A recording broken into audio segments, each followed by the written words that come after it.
Nah, kali ini kita akan bahas tentang topi investasi.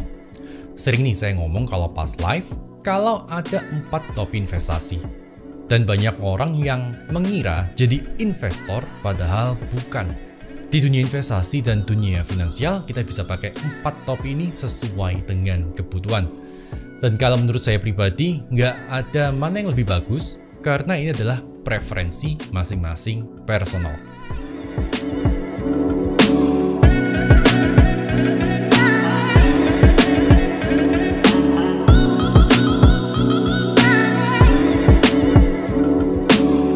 Nah, jadi ada topi apa aja sih di topi investasi? Yang pertama ada topi investor. Nah, kita bisa pakai topi investor, investasi jangka panjang di aset investasi yang kita yakini nilainya akan meningkat di masa depan. Jangka panjang kalau menurut saya maksudnya adalah di atas 5 tahun, bahkan mungkin sampai 10 tahun atau lebih. Contoh orang yang paling terkenal di bidang ini adalah Warren Buffett dan Charlie Munger. Dengan teori investasi yang terkenal yaitu adalah value investing. Value investing adalah membeli aset investasi, dalam case Warren Buffett adalah saham ya guys, yang punya fundamental yang baik. Nah, apa tujuannya jadi investor dan pakai topi investor? Tujuan utama investasi adalah untuk melindungi kekayaan kita. Salah satunya melindungi dari inflasi, nilai mata uang yang terus jatuh. Tujuan yang lainnya adalah untuk mendapatkan passive income bila ada. Tujuan yang terakhir adalah untuk diwariskan. Analisa utama dari kita yang memakai topi investor adalah potensi di masa depan. Kalau di properti, mungkin apakah ada pembangunan yang signifikan di masa depan? Ada jalan tembus mungkin, atau dibangun fasum, dibangun mall. Apakah ada faktor yang mendatangkan banyak penyewa atau penghuni, atau mungkin tanah dan bangunannya bisa difungsikan untuk komersial, dan lain-lain. Kalau saham, mungkin apa perusahaannya masih ada 10 tahun lagi. Gimana growth-nya? Apakah income-nya stabil?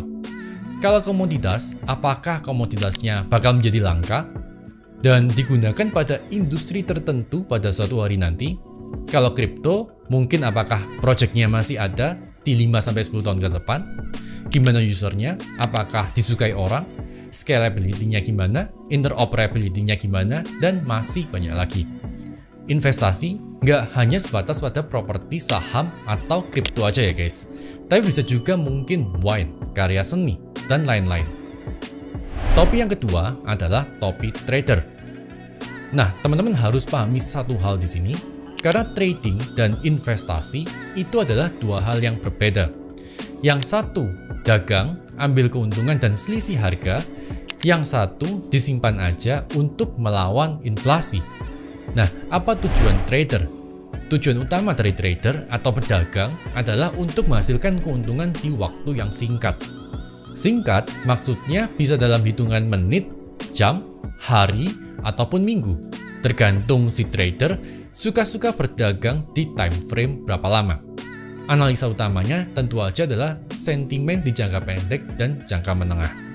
Kalau di properti ada yang namanya flipper. Beli properti di harga murah, direnovasi kemudian dijual lagi dengan harga premium. Kalau di komoditas dan kripto, pastinya kita juga bisa berdagang juga.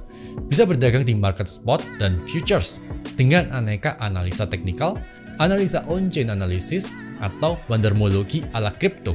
Nah, kalau ada yang nanya, investasi atau tradingnya paling enak pakai platform apa?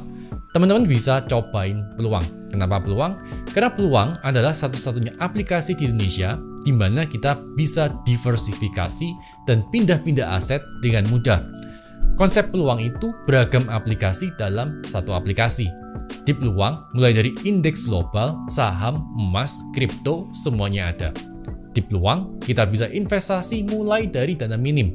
Kalau investasi emas misalnya, kita juga bisa tarik emas fisiknya juga. Tentang emas di Peluang, saya juga udah pernah bahas di video yang ini. Kalau kita investasi aset kripto, utamanya Bitcoin dan Ethereum, kita juga bisa dapat bunga hingga 3,5% di Peluang tanpa lock. Jadi lengkap banget ya Peluang. Teman-teman bisa install Peluang dengan kode ini untuk dapat voucher 10.000 hingga 1 juta rupiah kalau deposit minimal 1 juta rupiah. Nah, topi yang ketiga adalah topi spekulan. Nah, kalau spekulan lain lagi, time frame-nya nggak terlalu panjang dan hanya memanfaatkan isu sesaat. Misal, isu NFT A lagi hype, ikutan beli. Isu mau dibangun jalan tol, ikutan beli tanah di sekitarnya. Tentang bakal dibangun jalan beneran atau enggak, yang nggak tahu, namanya aja spekulasi. Bedanya, kalau investasi, analisanya berdasarkan data fundamental. Kalau trading, berdasarkan data teknikal dan market movement dalam jangka pendek. Kalau spekulasi, berdasarkan isu. Sumber isu bisa macam-macam. Bisa dari teman dekat yang mungkin kerja di perusahaan A misalnya. Mungkin ada isu, perusahaan A kayaknya akan diakuisisi loh. Atau mungkin karena tweet Elon Musk, jadi kita mau beli Doge. Apakah jadi spekulan itu salah? Ya, nggak salah juga, karena ini adalah preferensi. Teman-teman juga bisa spekulasi di aset komoditas atau kripto tertentu di Peluang. Peluang juga udah terdaftar di Bapepti. Buat teman-teman yang khawatir dengan aplikasi investasi bodong, teman-teman nggak perlu lagi khawatir dengan Peluang. Yang berikutnya, topi yang keempat adalah topi gambler atau penjudi. Nah, di sini nih masalahnya. Masalahnya, banyak orang mengaku investor, padahal lagi pakai topi gambler. Oh ya, di video ini saya nggak bahas bener nggaknya tentang topi gambler ini. Saya nggak bahas dari sisi agama, moral, hukum, dan lain-lain. Karena pastinya jauh banget dari ekspertis saya dan melenceng dari pembahasan utama video ini.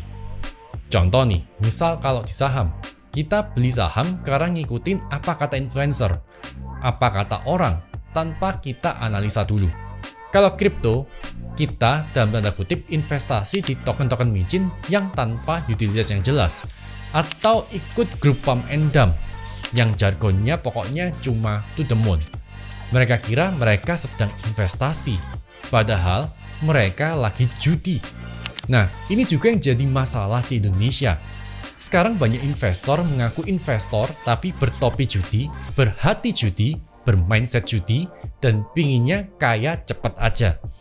Padahal perjalanan untuk jadi kaya, jadi bebas finansial itu seperti lomba adu stamina.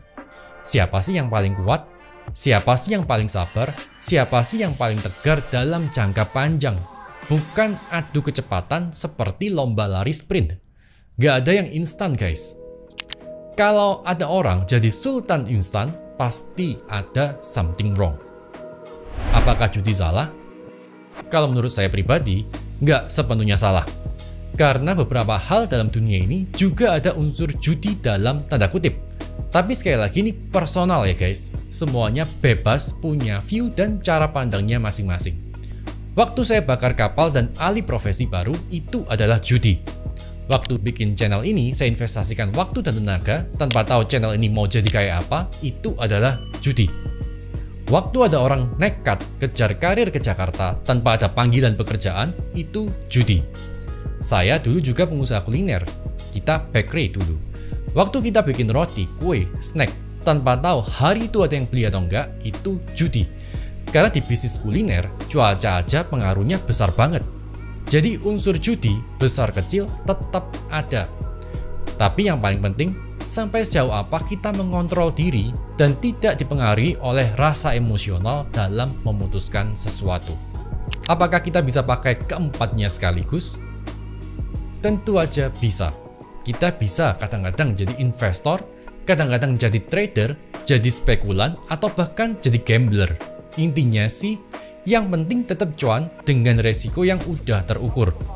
Yang penting kita bisa memanfaatkan situasi dan cuan dari mana-mana dengan resiko yang termitigasi. Mau pakai satu topi atau dua topi, mau buang topi gambler, itu suka-suka. Karena itu adalah pilihan preferensi personal, sama dengan style dan gaya berpakaian kita. Mau lu gaya Harajuku, gaya X-Mood, gaya SCBD, gaya Korean style, itu preferensi. Suka-suka kalian, nggak ada yang salah. Video ini cuma tentang insight, kita ada di posisi mana, pakai topi apa. Jadi kita nggak sampai salah kostum di dunia finansial. Kirain investasi, ternyata judi. Intinya yang mau saya sampaikan, ada banyak jalan menuju cuan. Ada yang suka dengan value investing, ada yang lebih cocok dengan momentum trading, atau mungkin ikutin makroekonomi, atau cek analisa teknikal dulu kalau mau masuk market. Itu preferensi masing-masing guys. Tentang aliran investasi atau topi investasi, nggak usah ditepatin. Dan nggak perlu fanatik karena semuanya pasti ada waktunya dan penting agar kita tetap terbuka dengan ide-ide baru.